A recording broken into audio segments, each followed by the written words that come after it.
Reported speech. ගොඩක් අයට අමාරු පාඩම. අපි බලමු සරලව මේ පාඩම තේරුම් ගන්නේ කොහොමද කියලා. හිතන්න මොකද්ද මේ reported speech කියන්නේ? reported speech කියලා කියන්නේ කවුරු හරි කියපු ප්‍රකාශයක් තව කෙනෙකුට ගිහිල්ලා වාර්තා කරන්නේ කොහොමද කියන එක. උදාහරණයක් විදිහට බලන්නකෝ. නාමල් කියනවා I am happy. ශාලිනී කියනවා I have a car. එතකොට අපිට ඕනේ දැන් ගිහිල්ලා කියන්න කාත් එක්ක හරි නාමල් කිව්වා එයා සතුටින් කියලා.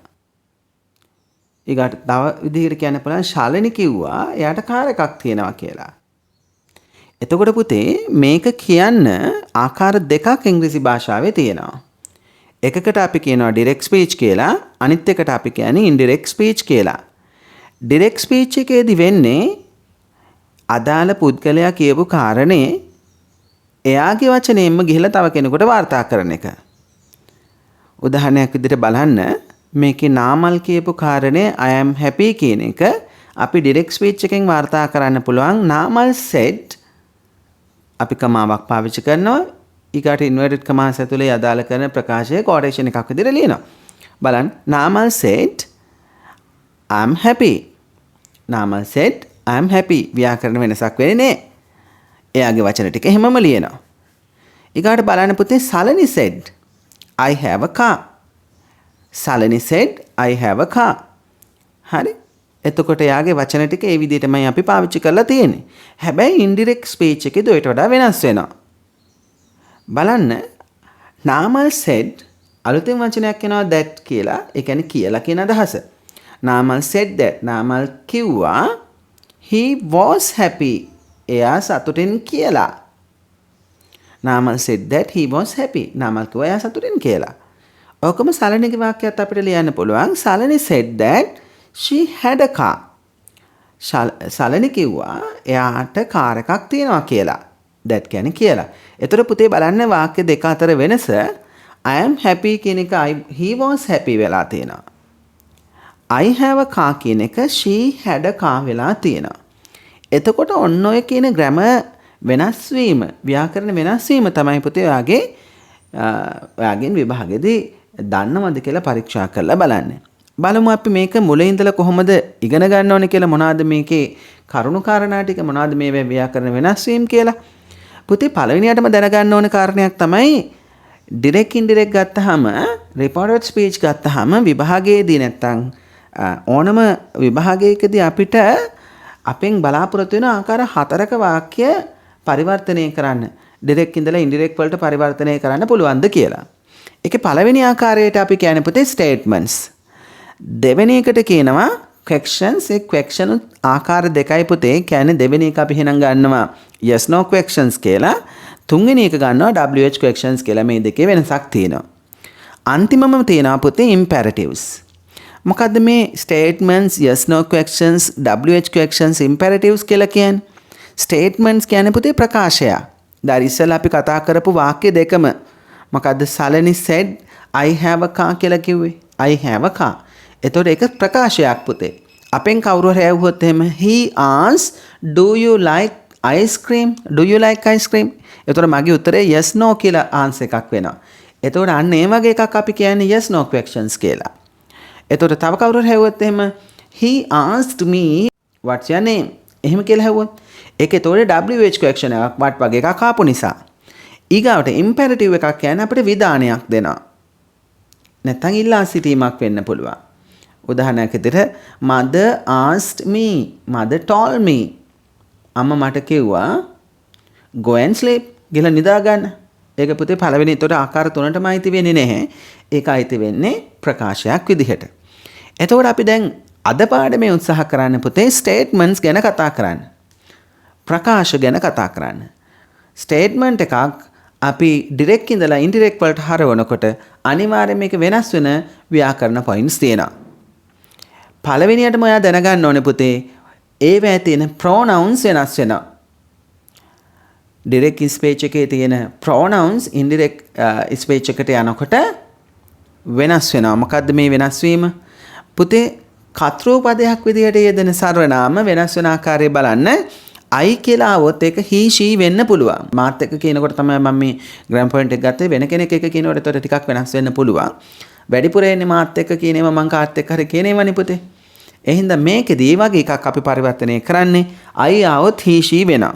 we આવොත් they වෙනවා. you આવොත් ආකාර දෙකක් වෙන්න පුළුවන්. I වෙන්නත් පුළුවන්, we වෙන්නත් පුළුවන්. අපි ඒකම පුතේ උදාහරණයක් අරගෙන බලමු. He said I work in a bank. එයා කියනවා කාත් එක්කද මාත් එක්ක කියන්නේ. He said I work in a bank. එතකොට he කියලා ආපු නිසා පුතේ බලන්න ඕක අපි වාර්තා කරන්න ඕනේ. He said that කියලා කොටසක් එනවා. He said that command sign වෙනවා. He said that. එතන I කියන එක පුතේ he කරන්න ඕනේ. දැන් ඒක තමයි අපි මේ grammar changes එකේ කතා කරන්නේ. එතකොට I එක he මොකද මුලින් මේක කියන්නේ he නිසා. He said that he worked in a bank. එයා කිව්වා එයා බැංකුවක වැඩ කරනවා කියලා. එහෙනම් අපි අමු මේ දැන් කතෘ පද විදිහට වෙනස් වෙන ඒවා. අපි බලමු ඔබ්ජෙක්ට් එකක් කර්ම පදයක් විදිහට වෙනස් වෙන්නේ කොහොමද කියලා. me આવොත් පුතේ එක him හරි her හරි වෙන්න ඕනේ. us આવොත් එක them වෙන්න ඕනේ. you આવොත් me හරි us හරි වෙන්න ඕනේ. him her them කියන ඒවා වෙනස් වෙන්නේ නැහැ. දැන් බලන්න පුතේ he said I am talking to you. උදාහරණයක් දෙනවා. He said I am talking to you. ඒක පුතේ වෙනස් වෙන්න ඕනේ. He said that I කියන එක එතකොට he වෙන්න ඕනේනේ. අපි ඉස්සෙල්ලා කතා කරා. I කියන එක he වෙන්න ඕනේ. am එක එතකොට was වෙනවා. He said that he was talking to උඩ තියෙන I කියලා පුතේ එහෙනම් ඒක me වෙන්න ඕනේ. නැත්නම් us කියලා ගන්නත් පුළුවන්. He said that he was talking to me. පැහැදිලිද? අපි යමු ඊගාවෙකට. අපි බලමු possessive adjective එකක් විදිහට යෙදෙනකොට කොහොමද ඒක direct indirect වලින් යොදාගන්නේ කියලා. my આવොත් his her වෙන්න ඕනේ. our આવොත් their වෙන්න ඕනේ. young කියලා આવොත් ඒක my හරි our හරි වෙනවා. his ආවත් වෙනස් වෙන්නේ නැහැ. her ආවත් වෙනස් වෙන්නේ නැහැ. their ආවත් වෙනස් වෙන්නේ නැහැ. මතක තියාගන්න දුවපතේ අපි මේ කතා කරන්නේ කවුරු හරි කෙනෙක් මාත් එක්ක කියන දේවල් තව කෙනෙකුට වාර්තා කරන එක. එතන වෙනසක් තියෙනවා. තව චුට්ටකින් ඔයාලට ඉගෙන ගන්න පුළුවන්. හරි. අපි බලමු මේමෙන් උදාහරණයක්. He said my father works hard. He said my father works hard. එතකොට ඒක reported speech එකෙන් indirect එකකින් කොහොමද ලියන්නේ? He said කියන එක හැමම වෙනවා. He said අලුත් වචනයක් එනවා that කියලා. He said that my father කියන එක තමයි ඔන්න වෙනස් වෙන්නේ. දැන් අපි මේ කාරණේ ඉගෙන ගන්න. my father කියන්නේ ඔහුගේ තාත්තා. මගේ තාත්තා කියලා එතන අදහස් වෙන්නේ ඔහුගේ තාත්තා. his father. He said my father කියන එක. එතකොට he said that his father worked hard. worked hard. එතකොට works එක worked කියලා වෙනවා. අපි ඒක තව චුට්ටකින් grammar point එකක් විදිහට කතා කරමු. possessive pronoun එකක් කොහොමද වෙනස් වෙන්නේ? එතකොට බලන්න පුතේ mine આવොත් ඒක his වෙන්නත් පුළුවන්, hers වෙන්නත් පුළුවන්. mine આવොත් his වෙන්නත් පුළුවන්, hers වෙන්නත් පුළුවන්. ours කියලා આવොත් පුතේ ඒක theirs වෙනවා. ours කියලා આવොත් theirs වෙනවා. yours කියලා આવොත් ඒක mine වෙන්නත් පුළුවන්, ours වෙන්නත් පුළුවන්. his එක වෙනස් වෙන්නෙත් නැහැ, hers වෙනස් වෙන්නෙත් නැහැ, theirs වෙනස් වෙන්නෙත් නැහැ. අපි බලමු මේකෙන් උදාහරණයක්. He said the pencil is mine. ඔහු කිව්වා පැන්සල මගේ. එන එක අපි reported speech එකෙන් දුවනම් වෙන්නේ කොහොමද පුතේ? He said that the pencil was his. mine කියන්නේ එතකොට his නේ පුතේ එතන. ඔහුනේ. එතකොට he said that the pencil was his. ඊගාවට අපි බලමු pronoun changes වල pronoun එකක් reflexive pronoun එකක් විදිහට යෙදුනොත් කොහොමද වෙන්නේ කියලා. ආදානෝද පිටේ reflexive pronouns කියන්නේ myself, ourselves, yourself, himself, herself, themselves කියලා. එතකොට යම් වාක්‍යයක myself කියලා આવොත් ඒක පුතේ himself වෙන්නත් පුළුවන්, herself වෙන්නත් පුළුවන්. ourselves කියලා આવොත් පුතේ ඒක themselves වෙන්න ඕනේ. yourselves આવොත් ඒක බහුවචනයක් නිසා ourselves වෙන්න ඕනේ. yourself ඒක වචනේ. එතකොට ඒක myself වෙන්න ඕනේ. himself වත් herself වත් themselves වත් වෙනස් වෙන්නේ නැහැ. අපි බලමු මේකෙනුත් උදාහරණයක් සාකච්ඡා කරලා. He said I am talking about myself. He said I am talking about myself. බලන්න ඒක කොහොමද වෙනස් වෙන්නේ කියලා. he said කියන එක එහෙම වෙනවා. he said කියලා එහෙම වෙනවා. I am talking කියන එක එතකොට he was talking වෙනවා. අපි ඉස්සෙල්ලා කතා කරේ කාරණේ සබ්ජෙක්ට් එකක් විදිහට දෙනකොට කොහොමද කියලා. he said he was talking about myself කියන එක එතකොට heට ගලපන්න ඕනේ පුතේ. එතකොට himself වෙන්න ඕනේ. he said that he was talking about himself. හොඳයි. අපි බලමු එතකොට ස්ටේට්මන්ට් එකක් ලියනකොට ග්‍රැමර් වල එන ටෙන්සස් වෙනස් වෙන්නේ කොහොමද කියලා. බලන්න පුතේ verbs changes තියෙනවා. direct එක indirect එකට හරවනකොට කොහොමද වෙන්නේ? simple present ආවොත් පුතේ ඒක simple past වෙන්න ඕනේ. simple present ආවොත් ඒක simple past වෙන්න ඕනේ. ඒ කියන්නේ is එක was වෙන්න ඕනේ. are එක were වෙන්න ඕනේ. am එක was වෙන්න ඕනේ. isn't කියලා આવොත් එතකොට ඒක wasn't වෙන්න ඕනේ. aren't આવොත් ඒක weren't වෙන්න ඕනේ. am not આવොත් was not වෙන්න ඕනේ. නැත්නම් wasn't වෙන්න ඕනේ. goes කියන එකේ අතීත කාලය එතකොට පුතේ went වෙන්න ඕනේ. go එකේ අතීත කාලය went වෙන්න ඕනේ. don't go එක didn't go වෙන්න ඕනේ. doesn't go කියන එක didn't go වෙන්න ඕනේ. ඒ කියන්නේ ක්‍රියාපදය අතීත කාලයට හැරෙන්න ඕනේ. අපි බලමු පුතේ එකකින් උදාහරණ කීපයක්. නිමන්ති said my sister is in the medical college. නිමන්ති said my sister is in the medical college. එතකොට ඒක පුතේ නිමන්ති said කියලා එනවා. අලුතෙන් එනවා that කියලා. නිමන්ති said that my sister කියන්නේ නිමන්තිගේ sister. ඒ කියන්නේ her sister. නිමන්ති said that her sister was in the medical college. is එක පුතේ was වෙනවා. The teacher said you are very clever children. The teacher said you are very clever children. එතකොට children කියන්නේ බහුවචනය. එතකොට you කියන්නේ එතන බහුවචනයක් නිරූපණය කරන්නේ. The teacher said that you කියන්නේ එතකොට we අපිට කිව්වේ. teacher අපිට කිව්වේ. The teacher said that we are very clever children. Right? The doctor said you are perfectly normal. The doctor said you are perfectly normal. එතකොට තනි පුද්ගලයෙකුට වෙන්න ඕනේ පුතේ මේක කියන්නේ නේද? එතකොට the doctor said that I am perfectly normal. You කියන්නේ එතන මම I. Right? I drink coffee, she said. එතකොට she said කියන එක ඉස්සරහට යන්න ඕනේ. She said that she drank coffee. She said that she drank coffee. අන්තිම උදාහරණය බලන්න පුතේ. I don't feel the heat. මට රස්නේ දැනෙන්නේ I don't feel the heat. ඊගොඩ අපිට කියන she said අය කිව්වා ඇයට රස්නේ දැනෙන්නේ නැහැ කියලා. ඒතකොට she said that she didn't feel the heat. අය කිව්වා ඇයට රස්නේ දැනුනේ නැහැ කියලා. ඔව්. ඒතකොට ඒ විදිහට ව්‍යාකරණ අපි ඊගාවට බලමු verbs changes වල present continuous ආවොත් කොහොමද වෙනස් වෙන්නේ කියලා. present continuous කියන්නේ පුතේ is am එක ing කියන එකනේ.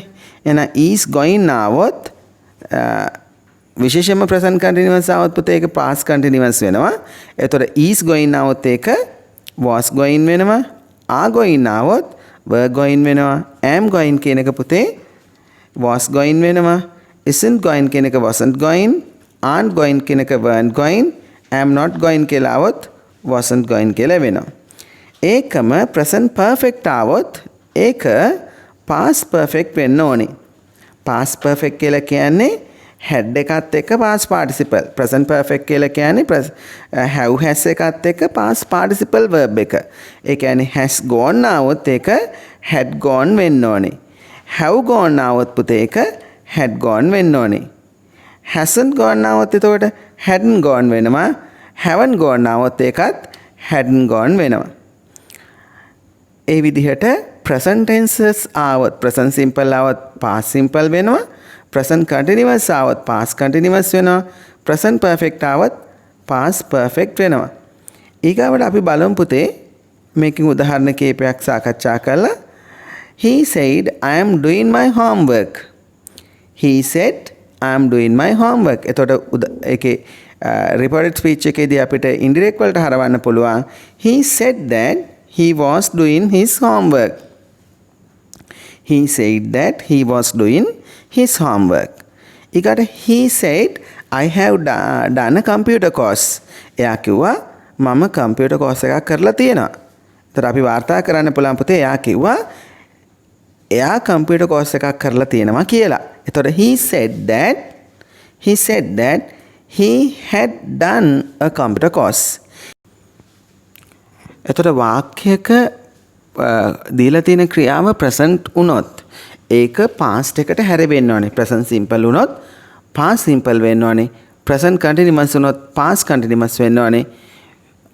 present perfect වුණොත් ඒක past perfect වෙන්න ඕනේ. ඒ ආකාරයෙන්ම present perfect continuous එකක් ආවොත් ඒක past perfect continuous වෙන්න ඕනේ. මොකද්ද මේ present perfect continuous කියන්නේ? has been එකත් එක්ක ing දාන එක. has been going, have been going. එතකොට has been going කියන එක අනිවාර්යයෙන්ම had been going වෙන්න ඕනේ. have been going කියන එකත් had been going ම තමයි. මොකද have එක had වෙනවා, has එකත් had වෙනවා. hasn't been going කියන එක එතකොට hadn't been going. hadn't been going කියලා આવොත් ඒකත් අනිවාර්යෙන් පුතේ hadn't been going වෙන්න ඕනේ. haven't been going આવොත් ඒක hadn't been going වෙන්න ඕනේ. ඊගාට බලමු past tense එකෙන් ආවොත් ඒක කොහොමද වෙන්නේ කියලා. දැන් අපි කිව්වා present tense ආවොත් කොහොමද වෙන්නේ කියලා. දැන් අපි බලමු past tense වලින් යෙදුනොත් ඒක reported speech වල indirect වල කොහොමද යෙදෙන්නේ කියලා. එහෙනම් direct speech එකේ පුතේ was ආවොත් ඒක කොහොමද වෙන්නේ? එතකොට මතක තියාගන්න පුතේ එතන මෙන්න මේ නීතිය හරිම වැදගත්. past tense ආවොත් ඔයාට past tense ම ලියන්න පුළුවන්. past tense ආවොත් past tense ම ලියන්න පුළුවන්. ඒ කියන්නේ simple past ආවොත් simple past වලින්. එහෙම නැත්නම් ඔයාට past perfect වලින් ලියන්නත් පුළුවන්. was ආවොත් එතකොට පුතේ was කියලා ලියන්නත් පුළුවන්. past perfect කියලා කියන්නේ had been. were ආවොත් were කියලා ලියන්නත් පුළුවන්. past perfect කියන්නේ had been. had ආවොත් had එකේ past simple එක had කියන්නේ past simple. එහෙනම් ඒකත් එහෙමම ලියන්න පුළුවන්. නැත්නම් had කියලා ලියන්නත් පුළුවන්.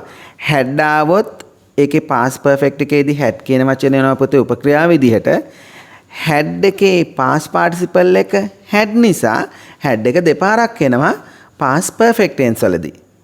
ඒක තව ඔයාලට තේරුම් අරගන්න පුළුවන්. දැන් බලන්න went කියන එක කොහොමද එන්නේ කියලා. went ආවොත් past perfect වෙනකොට had එකේ යෙදෙන උපක්‍රියාව විදිහට.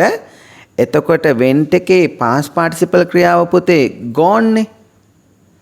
එතකොට had gone වෙනවා past perfect වෙනකොට. ඒ ආකාරයෙන්ම පුතේ උඩ had එකත් බලන්නකෝ. එතකොට had එක යෙදුනොත් past tense හැදුනොත් past perfect පෙන්වන්න අපි උපක්‍රියාව විදිහට had යොදා ගන්නවා. went එකේ gone වුණා වගේ had එකේ past participle ක්‍රියාව hadමයි. එතකොට had ආවොත් had වෙනවා. went ආවොත් had gone වෙනවා. ඊගාවට had gone ආවොත් පුතේ had gone-මයි. was going ආවොත් was එක වෙනුවට had been යොදාගත්තනේ. had been going නැතවට was going තියන්නත් පුළුවන්. were going ආවොත් පුතේ ඒත් had been going were going තියන්නම පුළුවන්. were going කියලා තියන්නත් පුළුවන්. didn't go ආවොත් didn't go තියන්නත් පුළුවන්. නැත්නම් hadn't gone තියන්නත් පුළුවන්. past perfect tense. hadn't gone ආවොත් hadn't gone කියන එකම යෙදෙනවා. ඒතර ඔන්න ඔය කියන ව්‍යාකරණ නීති ටිකත් ඔයා මතක තියාගන්න ඕනේ.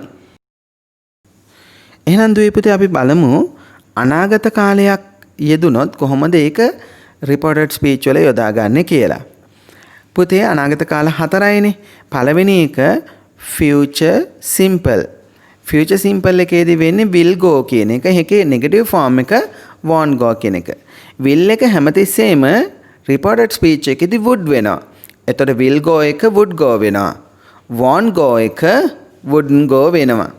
future continuous වලට ගියහම පස්සේ will be going එක would be going වෙනවා. won't be going එක wouldn't be going වෙනවා. will have gone කියන එක would have gone වෙනවා. won't have gone කියලා આવොත් negative form එකේ එක wouldn't have gone වෙනවා.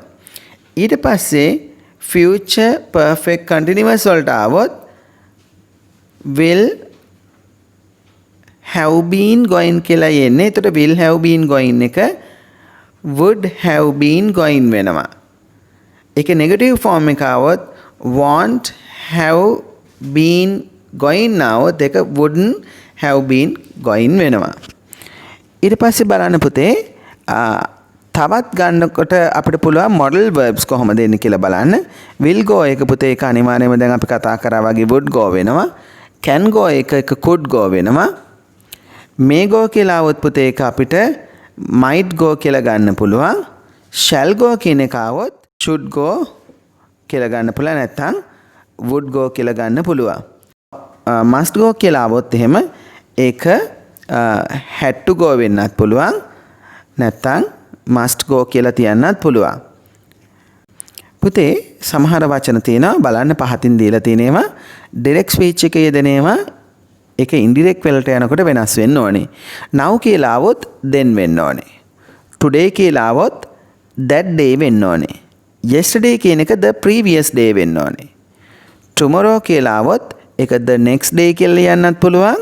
the following day කියලා ලියන්නත් පුළුවන්. next week આવොත් the following week වෙන්න ඕනේ. next month આવොත් ඒක following month වෙන්න ඕනේ. next year the following year last week කියලා આવොත් the previous week වෙන්න ඕනේ. last month එහෙමනම් the previous month වෙන්න ඕනේ. last year the previous year. ඊගාට this ආවනම් ඒක that වෙන්න ඕනේ. these ආවනම් ඒක those වෙන්න ඕනේ. here આવොත් ඒක දෙයා වෙන්න ඕනේ. ඒතොර ඒ කියන වචන වල වෙනස් වීමත් ඔයා මතක තියාගන්න ඕනේ දුවේ පුතේ.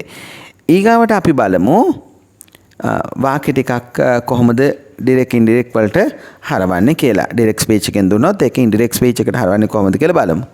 The boy said I was walking along the street.